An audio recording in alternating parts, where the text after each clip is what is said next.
ამ ხის ფისრულში მხოლოდ ერთი ოთახია. მასში 76 წლის ოლქმარი მარტო ცხოვრობს. ამბობენ, რომ შვილი არ ყავდა, მას შემდეგ რაც წლების წინ ახალციხიდან საცხოვრებლად ენთილში ჩამოვიდნენ, ფიცრული ნათესავმა დაუთმო. 2011 წელს სოციალური დახმარება მოუხსნეს. აღდგენისთვის გიორგი ხარაიშვილმა ադიგენის სოციალურ სამსახურს არაერთხელ მიაკითხა, თუმცა უშედეგოდ. მოხუცი ამბობს, რომ ერთადერთი ძროხა, რომელიც დახმარების შეწყვეტის მიზეზი გახდა, მეუღლის ავადმყოფობის გამო გაყიდა. თუმცა სოციალური აგენტები ქულების ხელახლა გადასამოწმებლად აღარ მისულან. ხარაიშვილები ფიქრობენ, რომ სოციალური აგენტები ქონების აღწერისას არაკანონიერად მოქმედებენ.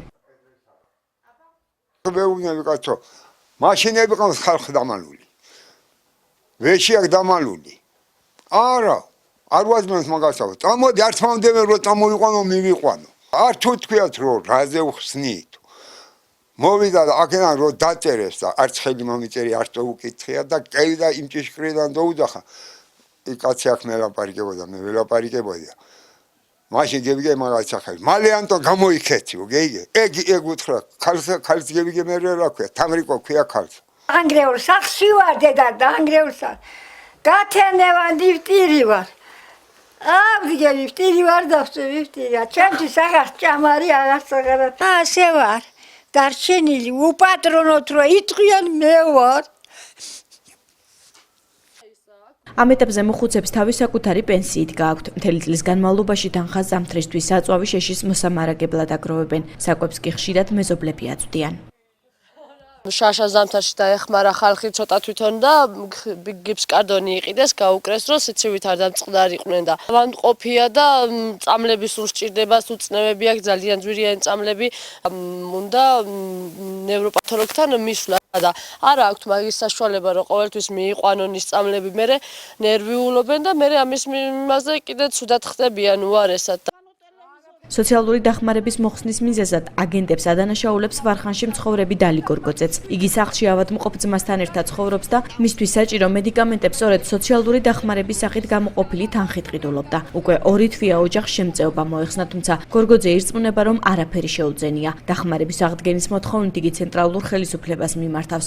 ამბობს, რომ თუ კი რეაგირება არ მოხდება, იგი საქართველოს მოქალაქეობაზე უარის თქმასა და ქვეყნის დატოვებას აპირებს.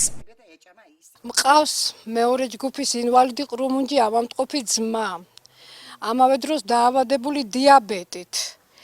ერთი სოციალური დახმარება ჰქონდა შემოსავალი. პირადი ინტერესით დაინტერესებული იყვნენ, რომ ეს ოჯახი დარჩენილიყო ამ თანხის გარეშე და ვინც მათ პირადად თამარ პარუნაშვილს და ანტონა აფრიამაშვილს მიცემდა რამეს საჩუქარს და რამეს იმგეს მიცემდა ამ დახმარებას და ჩემიდან ისინი იცოდნენ ვერ აიღებდნენ ჩემი ავადმყოფი ძმა დატოვეს სოციალური დახმარების გარეშე ასეთი გაჭირვებული ოჯახი და თანაც ასეთი ავადმყოფი შვილო თუ სადმე კანონი და სამართალია ესე იგი ამას დახმარება როგორ უნდა მოუხსნას ვინმე მე არ ვიცი რევუნდელი წელიწადი ლობიო არ მოსულა სიმინდი არ მოსულა კარტოფილი არ არის რითინ გეიტანოს ამ ხელასამთან შეშამისთვის არ არის არაფერი ამისთვის არ არის მეტი მადლი და მეტი დახმარება მთავრობა იქნება თუ ვინც გინდა ის იყოს ამ ოჯახს რო დაეხმაროს მეტი მადლი არ უნდა არ არის სოციალური მომსახურების სააგენტოს რეგიონული ცენტრის უფროსის განმარტებით თუ რომელ მონაცემზე დაყრდნობით გაეზარდა ცარეიტინგო ქულები ხარაიშვილებსა და გორგოძეებს ამ ინფორმაციის გასაჯაროების უფლება აღნიშნული ოჯახების ოფიციალური თანხმობის გარეშე არ აქვს. რაც შეეხება პრეტენზიებს სოციალური აგენტების მიმართ, დავით გოგალაძე ირწმუნება, რომ მსგავსი შემთხვევა დაუშვებელია და აგენტების სუბიექტური აზრი ახალი მეთოდოლოგიის მიხედვით გათვალისწინებული არ არის.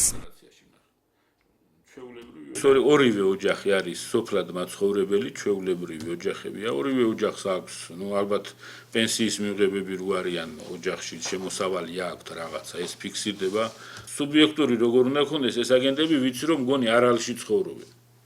მეზობელი რო იყოს და ნათესავი რო იყოს, შეიძლება რაღაც სუბიექტური დამოკიდებულება იყოს, მაგრამ როდესაც სხვადასხვა სოფელში და არანათესავური ურთიერთობაში რატო უნდა იყოს სუბიექტური, ჯერ აქედან გამომდინარე და თან დეკლარაციის შევსებისას ოჯახის წარმომადგენელი დეკლარაციის ყველა გვერდზე აწერს ხელს იმაზე, რომ დეკლარაციაში დაცული მონაცემები შეესაბამება სიმართლეს.